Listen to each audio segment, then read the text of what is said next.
முந்தானத்து night நம்ம பவிக்குட்டி இருக்குல்ல, பவிக்குட்டி நான் சக்கரை எல்லாத்துக்கும் ஒரு ஸ்பூன் தான் தருவேன்னு சொல்லிச்சு. நானும் சரி ஏதோ சும்மா சொல்லுது அப்படின்னு விட்டா, ஆனா நேத்து நடக்க போற பிரச்சனைக்கு ஹிண்ட் கொடுத்துருக்கா அப்படின்னு அப்போ புரியல எனக்கு. பார்த்தா அழுதுருவீங்க. அழுதுருவனா? ஆனா ஆமாங்க, காலையில எல்லாரும் உட்காந்து சாப்பிட்டுட்டு இருந்தாங்கல்ல, அப்போ மறுபடியும் நம்ம பவி சக்கரை யாருக்கும் கொடுக்கல, அதுக்கு ரயான் கொடுக்கவும் முடியாது மேடம் அப்படின்னு சொல்ல, உடனே நம்ம விஷாலு பவியை கூப்பிட்டு, இந்த பாரு பவி எல்லாத்துக்கும் அரை ஸ்பூன் கொடுத்துட்டு மிச்சத்தை தண்ணி எடுத்து வை, அப்புறம் அவங்க கேட்காதப்போ குத்து அவங்களுக்கு சர்ப்ரைஸை கொடுத்துருவோம் ஒரு பிட்ட போட. அதுக்கு பவியும் நீங்க சொன்ன ஓகே பாஸ் நான் பண்ணிடுறேன் அப்படின்னாங்க. உடனே தீபக்கு ப்ரோ சாப்பாடெல்லாம் வேஸ்ட் ஆகுது, அதனால நாளையில இருந்து 4 டம்ளர் அரிசி போட்டா போதும்னு சொல்ல, உடனே ராணவ் அண்ணா இருக்கிறதுல 2 பேர் தானே ஹெவி ஹீட்டர்ஸ் அப்படின்னு ஆரம்பிக்க, அதுக்கு நம்ம தீபக் ப்ரோ எப்பா தம்பி நீ டப்பையை சாத்திட்டு கிளம்பு, அதை கிச்சன் டீம் பாத்துக்கிறோம் அப்படின்னு சொல்லிட்டு மூக்க ஒரே உடைய உடச்சு விட்டாரு. என்ன ஏன் பேச விட மாட்டீங்க? ஆனா ஜாக் என்ன சொன்னாங்க, நான்லாம் கிச்சன் இன்சார்ஜா இருக்கும்போது எவ்வளவு கூட்டம் தெரியுமா, எத்தனை கூட்டம் தெரியுமா அப்படின்னு சொல்ல, அதுக்கு சௌந்தர்யா இவங்க என்னமோ அளந்து கொடுத்து அவார்டு வாங்குற மாதிரி பண்றாங்கல்ல அப்படின்னு கேப்ல ஒரு கெடா வெட்டிட்டாங்க. நடுவுல ராணவ் வந்து அடுத்த சீசனுக்கு சேர்த்து வைக்கிறாங்க போல அப்படின்னு சைலண்டா ஒரு காமெடி போட்டாரு. ஆனா சத்தியமா சொல்றேன், யாருக்குமே சிரிப்பு வரல, எனக்கும் சிரிப்பு வரல. உங்களுக்கு அது சிரிப்பு வந்துச்சா அப்படிங்கறத கமெண்ட்ல போடுங்க. நான் பாக்குறேன் மனசுக்குள்ள சிரிச்சேன்.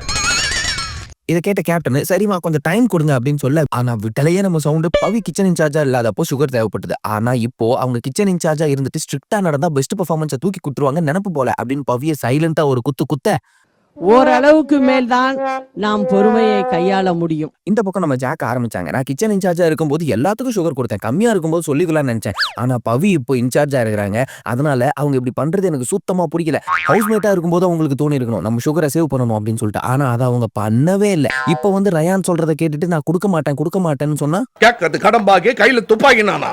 இதே ரயானுக்கு தான் நான் போன வாரம் சுகர் கம்மியா இருக்கும் போதும் கொடுத்தேன் அப்படின்னு சொல்ல, உடனே ரயான் உள்ள குச்சாரு. நான் ஏன் கேட்டேன் தெரியுமா, நான் சுகர் வாங்க வரும்போது ஜாக் நிறைய சுகர் வேற ஒருத்தருக்கு கொடுத்தாங்க, அப்போதான் அவங்களுக்கு நிறைய கொடுக்குறாங்க, நாம ஏன் நம்ம பங்கு கேட்க கூடாது அப்படின்னு கேட்டேன். அது மட்டும் இல்ல, எனக்கு அன்னைக்கு வயித்தால போச்சு, அதனால தான் நான் வாங்கினேன். அது மட்டும் இல்லாம அவங்க அன்னைக்கு சுகரை பத்தி பேசினது தப்பு இல்ல, ஆனா காமெடியா கேட்டேன்னு சொன்னாங்க பாத்தீங்களா, அதுக்கு தான் எனக்கு கோவம் வந்துச்சு அப்படின்னு சொல்ல, அதுக்கு ஜாக் எப்பா நான் பேசினா மட்டும் ஏன்டா அதை வேற மாதிரி மாத்துறீங்கன்னு சொல்லிட்டு ஒரே வாய்ச்சாவிடால். சர்க்கரைக்கு இவ்வளோ அக்கறையா? ஒரு சிறிய புறாவுக்கு போறா பெரிய அக்க போறாக அல்லவா இருக்கின்றது. அடுத்து என்னன்னா வீக்லி டாஸ்க் தான். ஆனா ஒண்ணுடா, டாஸ்க்குங்கிற பேர்ல என்னென்ன தான்டா செய்றீங்க, திடீர்னு பார்த்தா பெயிண்ட் அடிக்கிறீங்க, திடீர்னு பார்த்தா வண்டியை தள்ளுறீங்க, அப்புறம் ராஜா ராணி ஏஞ்சல் டெவில்னு என்னென்னமோ பண்றீங்க போங்க. எப்பா எப்படிடா இதெல்லாம் யோசிக்கிறீங்கன்னு தெரியல. சரி இன்னைக்கு டாஸ்க்கு வருவோம். அதாவது ஒரு கன்வேயர்ல இருந்து செங்கல் வருமாமா, அதை எடுத்து கோட்டை கட்டணுமாமா, அதை மத்தவங்க இடிக்கவும் செய்யலாமாமா, 3 டீம்ல இருந்து 3 மெம்பர்ஸ் இருக்கணுமாமா, 2 டீம்ல 2 மெம்பர்ஸ் இருக்கணுமாமா. இது இந்த வீக் ஃபுல்லா நடக்குமாமா. யார்கிட்ட கம்மியான கல் இருக்கோ அவங்க டீமை கல்லாலே அச்சு துரத்தி வேற விட்டுருவாங்களாம். இதுக்கு இடையில ட்விஸ்ட் வேற இருக்குமாமா. டேய் இந்த வீக் ஃபுல்லா இதே நடந்தா நாங்க வீக் ஆகிடுவோம்டா. இந்த டாஸ்க கண்டுபிடிச்சவங்க மட்டும் என் கையில கிடைச்சா செங்கல்ல சேர்த்த தொட்டு அடிப்பண்டா. மதியம் 2:35. இந்த டாஸ்க்கு டீமை வேற பிரிக்கணும் இல்லையா, அதனால எல்லாம் தனித்தனியா பிரிஞ்சு அணி சேர்க்கணும். ஆனா பாவம் இந்த ராணவ் இந்த வாரம் வேற டைரக்ட் நாமினேஷன்ல இருக்காரு இல்லையா, அவர் மாறி மண்டைய கழுவுன்னு கழுவுறாங்க. ஆனா இந்த பீஸுக்கும் நம்ம வீக்கா இருக்கும், அதனால இந்த வீக்கான டீம் கூட எல்லாம் சேரக்கூடாதுன்னு ஒரு ஐடியா வேற இருக்குது. ஆனா என்ன பையன் சேர்ந்துதானே இருக்கணும், அதுதானே ரூல்ஸ் இல்லையா? இருந்தா ஊருக்கு இல்லைன்னா சாமிக்கு. இருந்தாலும் நம்ம முத்து ராணவ பார்த்து நீ நானு நம்ம தீபக் 3 பேரும் செம்ம டீமா ஃபார்ம் பண்ணலாம் அப்படின்னு மண்டைய கழுவ, அந்த பக்கம் நம்ம கண்ணம்மா கணவர் முத்துக்கு தேவை ஆள் தான், அவனை கண்டிப்பா யூஸ் பண்ணிப்பான், அதனால நீ அங்க போகாத அப்படின்னு சொல்லிட்டு 2 பேரும் ஒரே கெஞ்சல்ஸ போட, பார்த்தா நல்ல பிள்ளையா தெரியுது, என்ன பார்த்தா கேப்பாரி மாதிரி தெரியுதா? நல்ல செட்டு கிடைக்கலையா உங்களுக்கு சேர்றதுக்கு? ஆளுக்கு இந்தியாவில் அட்வைஸ் பண்ணாதீங்கடா. இதெல்லாம் ஒரு பக்கம் போயிட்டு இருக்க, நம்ம ரஞ்சித் சார் அந்த பக்கம் தனியா என்னமோ பர்ஃபார்மன்ஸ் பண்ணிட்டு இருந்தாரு. என்ன பண்றது, முத்து விரிச்ச வலையில யாராவது மாட்டாம இருப்பாங்களா? மாட்டிட்டாரு நம்ம ராணவ். எல்லாம் ஜெயிச்சு நான் உனக்கு தர்றேன் சரின்னு சொல்லு. சைக்கிள்ல வியாபாரம் பண்ண போறியா, மோட்டர் பைக்கில் வியாபாரம் பண்ண போறியா? சரின்னு சொல்லுடா. ஆனா மண்டைய கழுவு நம்ம முத்து போட்ட ஸ்பீச் இருக்கே, ஐயோ வேற மாதிரி. முத்து ராணவ் கிட்ட போயிட்டு, இங்க பாரு ராணவ், நான் தீபக் அண்ணா நாங்க 2 பேரும் ஸ்ட்ராங், அதனால நாங்க ஒரு டீம், நீ டபுள் ஸ்ட்ராங், அதனால நீயும் மஞ்சுரியும் ஒரு டீம்ல இருங்க, நம்ம 2 டீமும் சேர்ந்து மொத்தம் உங்களை காலி பண்ணிடலாம். பல்லே ஸ்பீச்சியா முத்து. பேசியை ஜெயித்து விட்டாயடா புத்தியை தீட்டி, ராஜதந்திரங்களை கரைத்து குடித்திருக்கிறாயடா. 3:45 PM. இதுக்கப்புறம் என்ன, ஐபிஎல் ஏவ முடிஞ்சிச்சு, டீம் அறிவிப்பாங்கல்ல, கேட்கலாம் வாங்க. 2 பேர் கொண்ட அணி, அதாவது பிளாக் டீம்ல முத்து மற்றும் தீபக், ப்ளூ டீம்ல மஞ்சரி மற்றும் ராணவ். 3 பேர் கொண்ட அணிகள்ல மஞ்சள் டீம்ல ரயான், ரஞ்சித் மற்றும் ஜாக்லின், ரெட் டீம்ல விஷால், சௌந்தர்யா, அருண், பிங்க் டீம்ல பவித்ரா, அன்ஷிதா அப்புறம் ஜெஃப்ரி. இப்படியா 5 டீமையும் பிரிச்சுட்டாங்கோ. எல்லோரும் தயாராக இருக்கிறீர்களா? இனிமேலும் பொறுத்துக்க முடியாது குருநாதா அப்படிங்கிற மாதிரி கேம் ஸ்டார்ட் ஆயிடுச்சு. சும்மா பரபரன்னு முன்னாடி நின்ன ராணவு ஒரு கல்ல உள்ளே தன்னோட பெரிய கையை வச்சு எல்லாத்தையும் எடுத்து மஞ்சரி கிட்ட கொடுத்துட்டாரு. ஆனா நம்ம ஜெஃப்ரி நேக்கா பிளான போட்டு மஞ்சரி கிட்ட இருந்து ஒவ்வொரு கல்லா புடுங்கிட்டாப்ல. அவர் மட்டுமா அதை பண்ணாரு அப்படின்னு கேட்டா இல்ல நம்ம ரஞ்சித் ப்ரோவும் அதே தான் பண்ணாரு.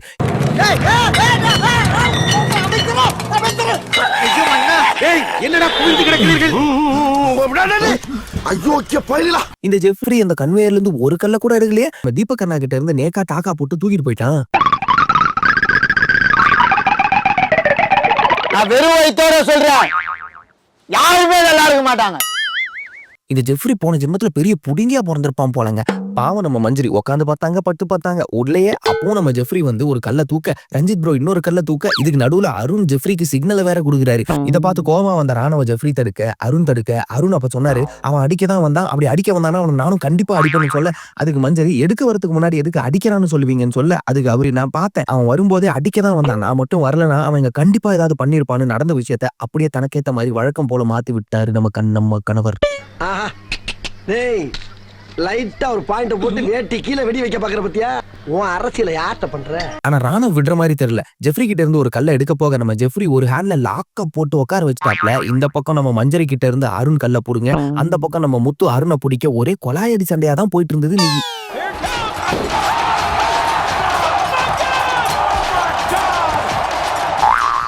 ஆஹா மறுபடியும் சண்டை ஆரம்பிச்சாங்க. எனக்கு என்ன ஒரு சந்தேகம்னா, ஆள் பார்க்க சீமார் குச்சி மாதிரி இருந்துகிட்டு எப்படி ராணுவ லாக் போட முடிஞ்சது? இதுக்கு பற்பல புத்தகங்களை படிச்சு பல படங்களை பார்த்து வித்தையெல்லாம் கத்து வச்சிருப்பான் போலே நம்ம ஜெஃப்ரி. பல்லே ஆளு பாணி. இதெல்லாம் நத்திங்கயா, முந்தி டன் கணக்குல தூக்கிட்டு இருந்த, இப்ப கிலோவுக்கு என்ன நானே குறைச்சிக்கிட்டேன். மறுபடியும் பஜர் சத்தம் வர எல்லாரும் போய் கன்வேயர்ல கல்ல எடுத்தா நம்ம ஜெஃப்ரி டைரக்டா ராணுவ உட்கார்ந்து இருக்கும் போது அங்க இருந்து கல்ல எடுத்தான் பாரு. அங்க நேராரியா இருந்தாலு எல்லாமே நம்மள மாதிரி தைரியசாலியா இருந்துவானா? அதுக்கெல்லாம் ஒரு பிறப்பு வேணும்டா. எடுத்த கல்ல புடுங்க போன ராணுவ சும்மா ஒரே தள்ளுனாப்ல. உடனே நம்ம ராணுவ ஷோல்டர் தூக்க முடியலையே, ஐயோ அம்மானு கத்த. அதுக்கு ஜெஃப்ரி டேய் நடிக்காதடா அப்படின்னு சொல்ல, அதுக்கு அன்ஷிதா சேச்சியும் கூட சேர்ந்துட்டு அவன் நடிக்கிறான் ரெஃப்ரி, அவன் நடிக்கிறான், அவன் ஆபத்தான மிருகம்னு பர்ஃபார்மன்ஸை போட. ஆனா ராணுவுக்கு உண்மையாலுமே அடி விழுந்துச்சு போல. அதனால அவர் ஹாஸ்பிட்டல்ல எடுத்துட்டு போயிட்டாங்கப்பா.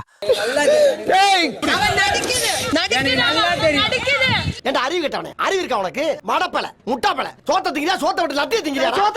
சோத்த தானே திங்கிற.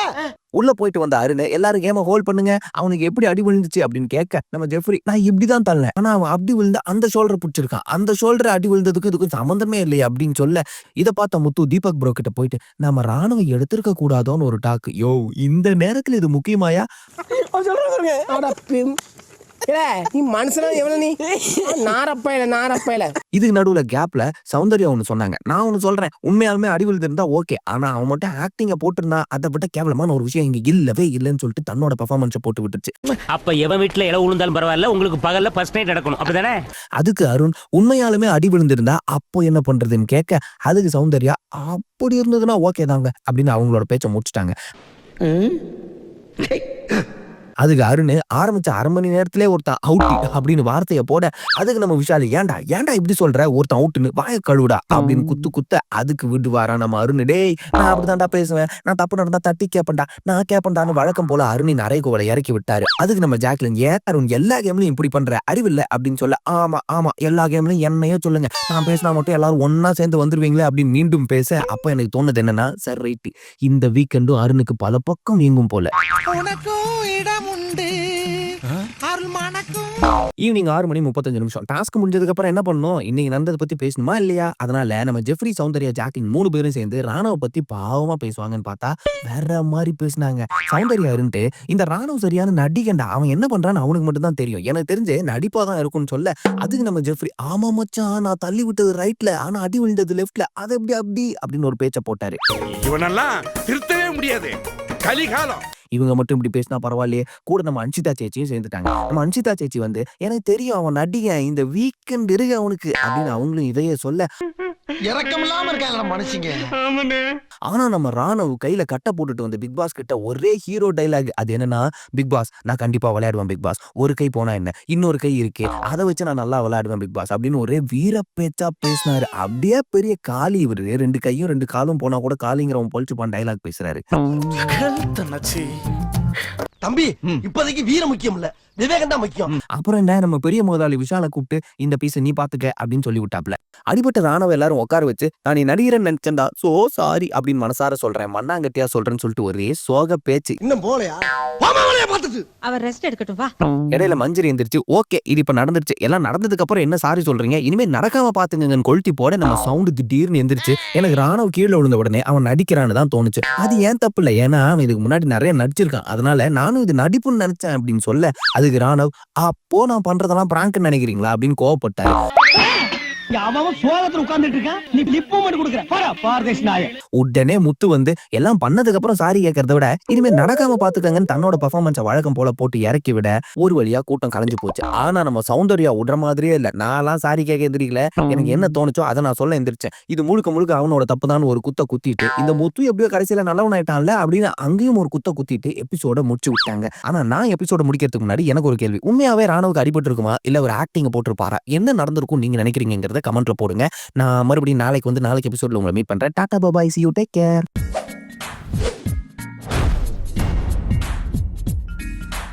உங்க பொண்ணான கையை கொண்டு அந்த பெல்லில தட்டிருங்க. எங்க ஒரு வாட்டி அடி பார்க்கலாம். ஆட்டம்